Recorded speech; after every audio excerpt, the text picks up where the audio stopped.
다 같이 찬양하심으로 새벽 예배를 시작하겠습니다. 찬송가 370장, 통일 찬송가 255장, 455장 함께 찬양하겠습니다. 찬송가 370장입니다.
찬송가 390장, 통일 찬송가 444장 한 장 더 찬양하시고 기도하겠습니다.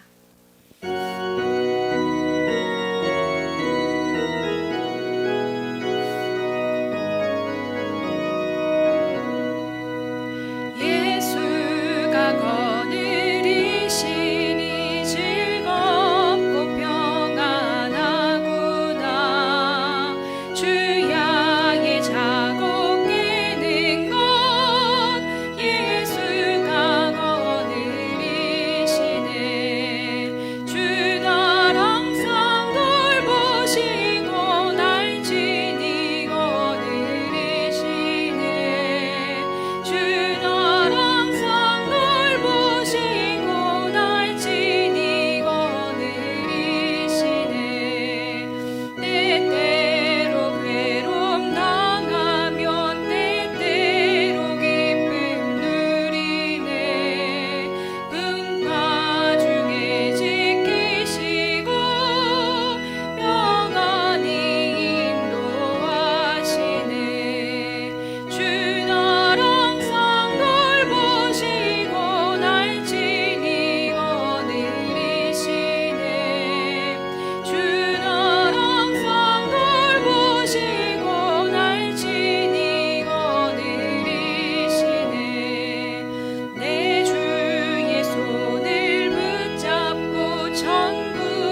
이 시간 예배를 위하여서 우리가 주여 삼창하시고 통성으로 기도하겠습니다. 주여, 주여, 주여. 사랑이 많으신 하나님 아버지, 이 새벽의 이 시간 가운데 우리가 오로지 의지할 것 주님 한 분인 줄로 알고 나아갑니다. 하나님께서 함께하여 주시사 우리의 마음 가운데 오로지 주님만을 바라보며 주께 우리의 인생을 내어놓고 우리의 심령을 주님 앞에 꺼내놓는 귀한 하나하나가 될 수 있도록 한 영혼 한 영혼이 다 될 수 있도록 주님 함께하여 주시옵소서. 하나님, 우리의 예배의 자리가 정말 무너지지 않기를 원합니다. 우리의 예배의 자리가 어느 곳에 있든지 확장되어 나아갈 수 있도록 주님 함께하여 주시옵소서. 주님, 우리 오늘의 인생들 가운데에 정말 주님 앞에 나오지 못하고 어려움 당하는 자들 많이 있습니다. 주님께서 하시오니 그 모든 자들이 예배를 회복하여 나아갈 수 있도록 주님께서 함께하여 주시옵소서. 주님, 우리 예배 순간마다 하나님께서 우리에게 더하여 주시는 말씀의 은혜, 정말 성령으로 더하여 주시는 충만한 은혜를 경험하게 되기를 원합니다. 많은 제자들을 향하여서 나의 능력을 나타내라 말씀하셨던 것처럼 그리스도인이 우리를 통하여서 하나님의 능력이 나타나 보여지는 그 귀한 한 제자들이 될 수 있도록 주님 도와주시옵소서. 하나님이 부르시고 하나님이 나타내시는 그 모든 것들 주님께서 하시오니 주님 함께 하옵시고 하나님의 은혜를 통하여서 그 은혜를 잘 끼치고 다닐 수 있도록 주님 우리와 함께 하여 주시옵소서. 주님, 오늘의 예배 가운데도 주님께서 역사하시고 인도하여 주시기를 간절히 소원하며 나아갑니다. 오늘 주님의 말씀을 통하여서 은혜 있게 하시고 이 말씀이 우리 인생 가운데서 살아있을 수 있도록 주님 도와주시옵소서. 주님 감사합니다. 오늘도 주님의 말씀을 붙들고자 나왔사오니 그 말씀을 사모하여 나왔사오니 주님 은혜를 더하여 주시옵소서. 주님, 오늘도 주님의 소망과 주님의 은혜를 간절히 원하며 바라며 나아갑니다. 하나님께서 우리와 함께 하시고 우리의 길을 지도하여 주시사 우리가 어려움 없이 오늘도 그 말씀 가운데 설 수 있도록 주님 함께하여 주시옵소서. 주님, 오늘도 주님의 은혜 가운데 살아있음을 고백합니다. 살아있는 은혜가 주님으로부터 왔음을 우리가 기억하고 나아가오니 하나님, 우리의 이 인생을 주님 앞에 온전히 바르게 신실하게 드릴 수 있도록 우리의 마음을 주장하여 주시옵소서. 오늘도 우리 인생 가운데 의지할 것이 주님의 이름 하나인 줄로 압니다.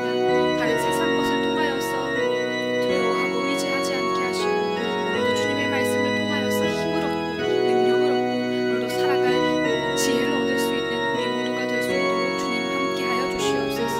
세상에 그 어떤 것도 그 예수 그리스도보다 중요한 것 없다고 우리가 고백하오니 주님, 우리 오늘의 삶 가운데도 이것이 잘 나타나 드러나 보일 수 있도록 주님 우리와 함께하여 주시옵소서. 주님께서 함께하시고 우리 인생들을 귀히 여기실 줄로 믿고 감사드립니다.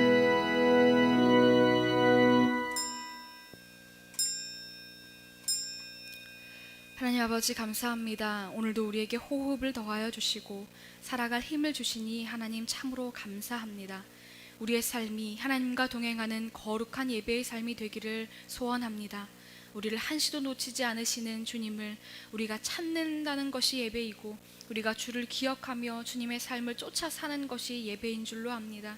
우리의 인생이 하나님과 떨어지지 않도록 주님 함께하여 주시옵소서. 이 새벽 우리가 깨어 함께 기도합니다. 오늘날 우리가 직면한 이 세상이 하나님이 처음 창조하신 그 보시기에 심히 좋았던 때와 달리 많은 어려움을 직면하고 있습니다. 여러 가지 관계 속에서 환경, 정치, 경제, 사회 할 것 없이 많은 곳곳에서 아픔과 고통이 있습니다. 하나님, 우리가 먼저 깨어 기도하오니 우리 앞에 놓인 수많은 문제들로 하여금 낙담하지 않게 하시고 그리스도인의 각 사람이 문제들 앞에서 하나님의 지혜를 발휘하고 또 아픈 세상을 놓고 간절히 기도할 수 있도록 힘을 더하여 주시옵소서.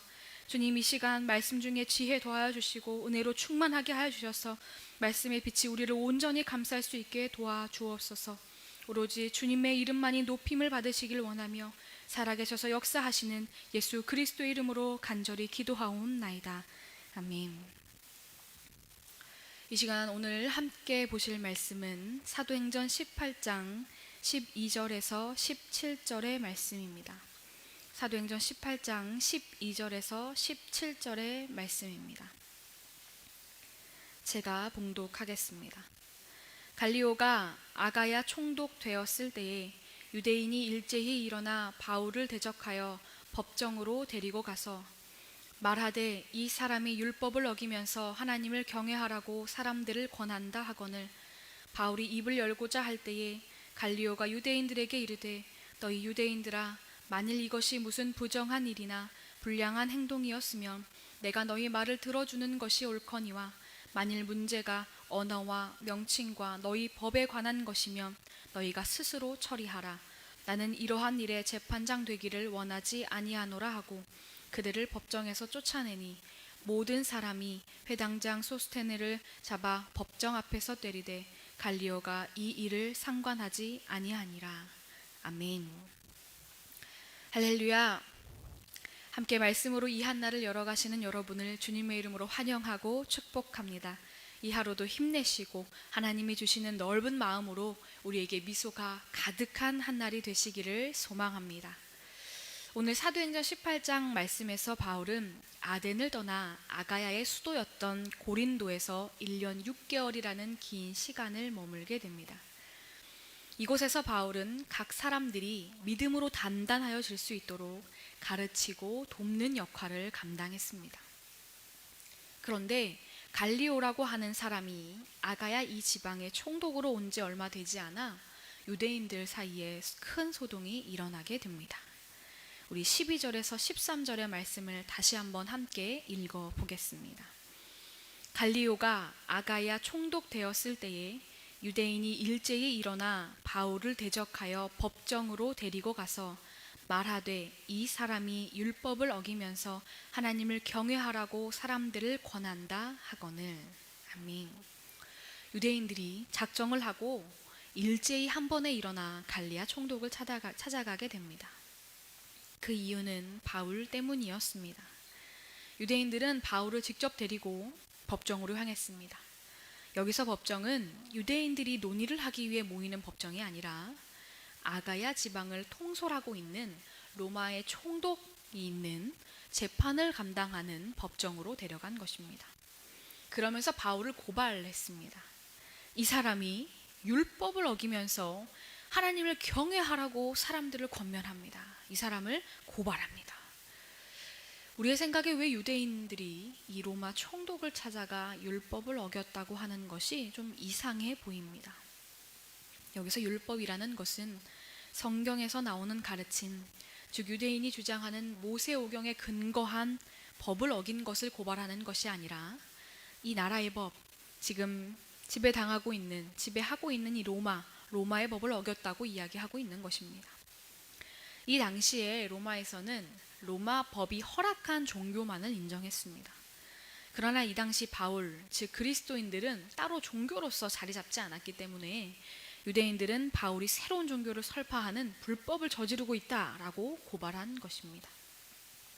그런데 이러한 유대인들을 향하여 총독 갈리오의 반응이 석연찮아 보입니다. 우리 14절에서 15절의 말씀을 함께 읽어보겠습니다. 14절에서 15절의 말씀입니다. 바울이 입을 열고자 할 때에 갈리오가 유대인들에게 이르되 너희 유대인들아 만일 이것이 무슨 부정한 일이나 불량한 행동이었으면 내가 너희 말을 들어주는 것이 옳거니와 만일 문제가 언어와 명칭과 너희 법에 관한 것이면 너희가 스스로 처리하라. 나는 이러한 일에 재판장 되기를 원하지 아니하노라 하고. 아멘. 바울이 변론을 하기도 전에 총독 갈리오가 이렇게 대답합니다. 유대인들아, 너희들이 고발한 이 사건이 범죄한 일, 비윤리적인 일이면 내가 너희들의 고발을 승인하고 재판할 것이다. 그러나 너희의 문제가 언어에 관한 것, 명칭에 관한 것, 혹시 너희 법, 즉 유대인들의 법에 어긋나는 것이면 나에게 묻지 말아라. 너희 스스로 알아서 처리해라. 나는 이러한 일에 재판장이 되지 않겠다라고 이야기합니다. 즉 유대인들이 고발한 이 내용이 이 나라의 범죄를 저질렀거나 비윤리적인 문제로 사회를 떠들썩하게 한 것이 아니라고 판단했습니다. 갈리오가 너희의 법이다라고 말한 것처럼 유대인들이 세워놓은 규칙에 조금 어긋나는 정도가 아닌가라고 생각한 것입니다. 사실 갈리오가 이렇게 생각한 데는 유대인들이 고발한 내용 때문이기도 할 것입니다. 유대인들이 이렇게 주장했었습니다. 바울이 로마법을 어기며 글쎄 하나님을 경외하라고 사람들에게 권면하고 있습니다. 처벌해 주십시오. 유대인들은 바울이 하나님을 경외하는 사람이라고 생각했습니다. 자신들의 신앙이 그러한 것처럼 바울도 하나님을 경외하는 사람임을 알았습니다. 그런데 그 방법이 로마의 법을 어겼다는 것입니다. 하나님을 경외하라고 하는 유대인들을 인정했었던 로마입니다. 그런데 바울이 사람들에게 하나님을 경외하라고 가르친 것이 무슨 문제가 되는 것일까요? 갈리오 총독에게는 유대인들과 바울, 즉 그리스도인들은 내부적으로 좀 갈등이 있는 것이지 새로운 종교이거나 이것이 유대인의 한 분파 중에 하나 정도로 여겼습니다. 그래서 유대인들이 하나님을 경외하라고 하는 것이나 바울이 하나님을 경외하라고 가르치는 것이나 별반 문제가 되지 않았어요. 그래서 이 총독은 유대인들의 고발이 달갑지 않았습니다. 또한 이 당시, 아니 더 오래전부터 우리가 예수님 시대에서도 보았듯이 유대인들이 사람들을 선동하고 이를 작당하고 왜곡하며 사회적 문제로 확대시키는 것을 보아왔습니다.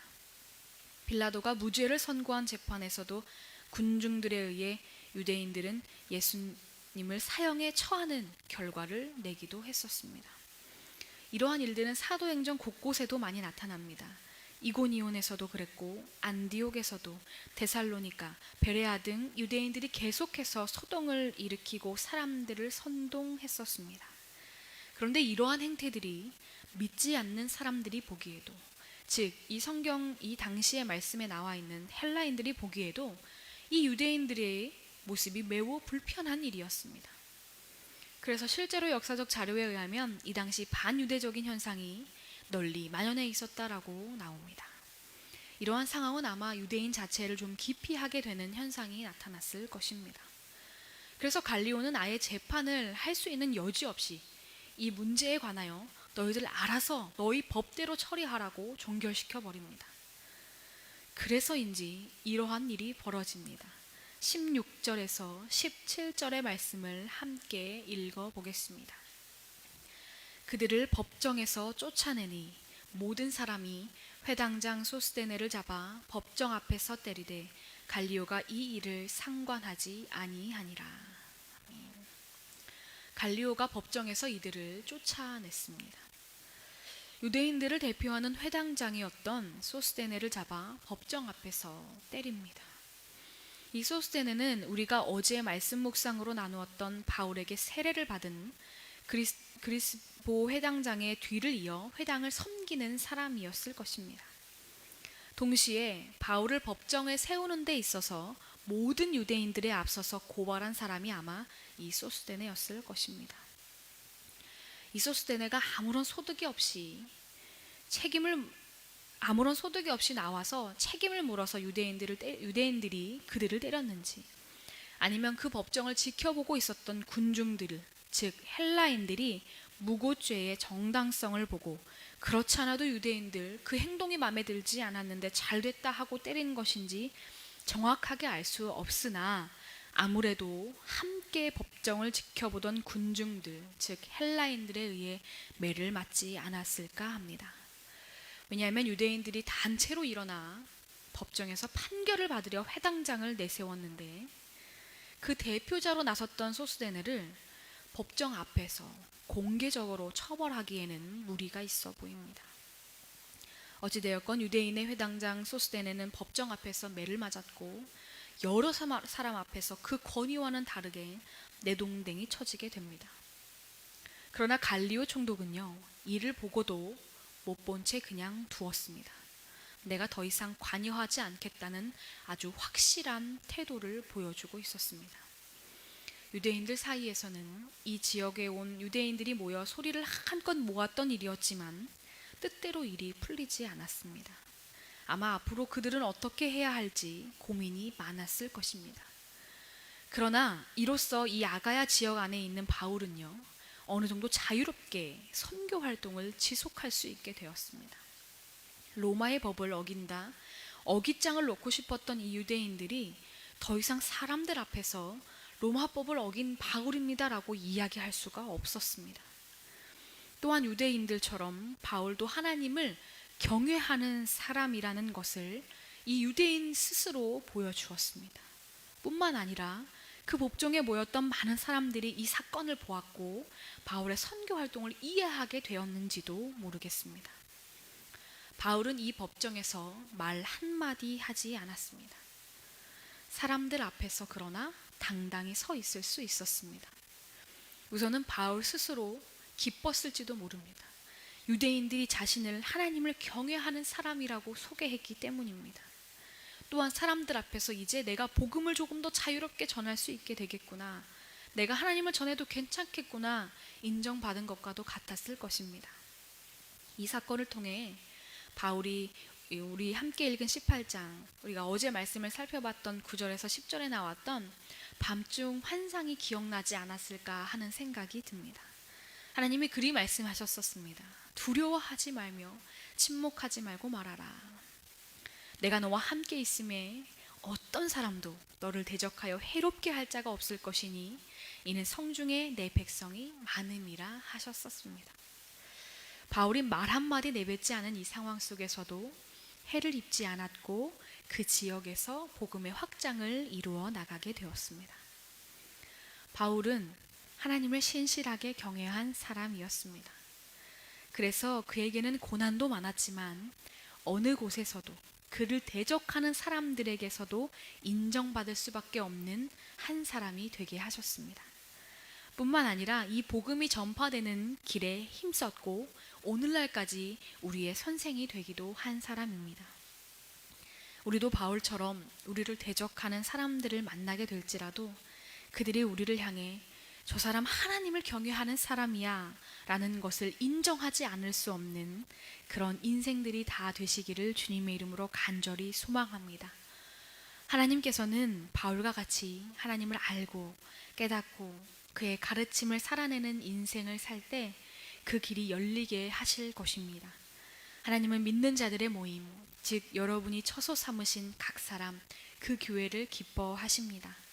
오늘도 각 자리에서 힘차게 삶을 살아가시면서 주와 동행함을 느끼실 여러분을 축복합니다. 오늘 이 하루 주님의 손길을 느끼시기를, 은혜가 풍성하신 이 한날 되시기를 주님의 이름으로 간절히 소망합니다. 이 시간 함께 찬송가 401장, 통일찬송가 457장 찬양하시고 기도하겠습니다.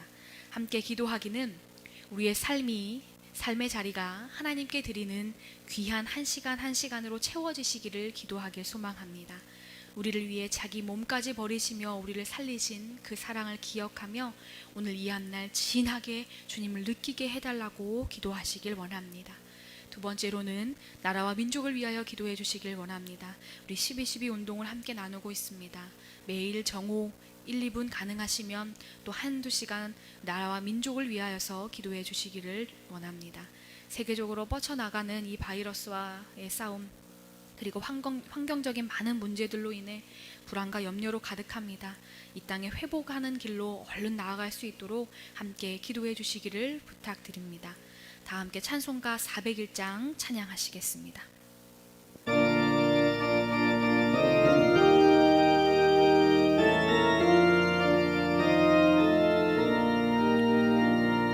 주의 곁에 있을 때 마음이 든든하오니 주여 내가 살 동안 인도하여 주소서. 주여 나를 인도하소서.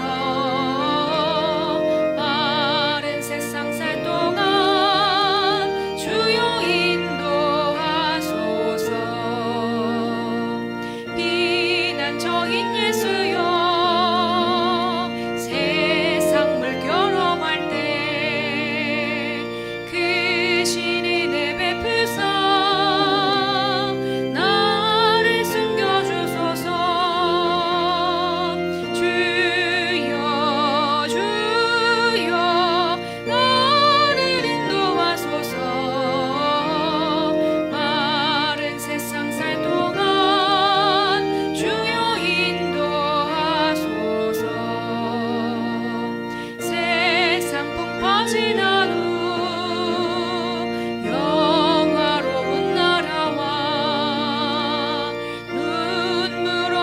곳으로 들어가게 하소서. 주여 주여 나를 인도하소서. 빠른 세상 살 동안 3절 찬양합니다. 세상 풍파 지난 후 영화로운 나라와 눈물 없는 곳으로 들어가게 하소서. 주여 주여 나를 인도하소서. 빠른 세상 살 동안 주여 함께 두 손 들고 찬양합니다. 주여 주여 나를 인도하소서. 빠른 세상 살 동안 주여 인도하소서.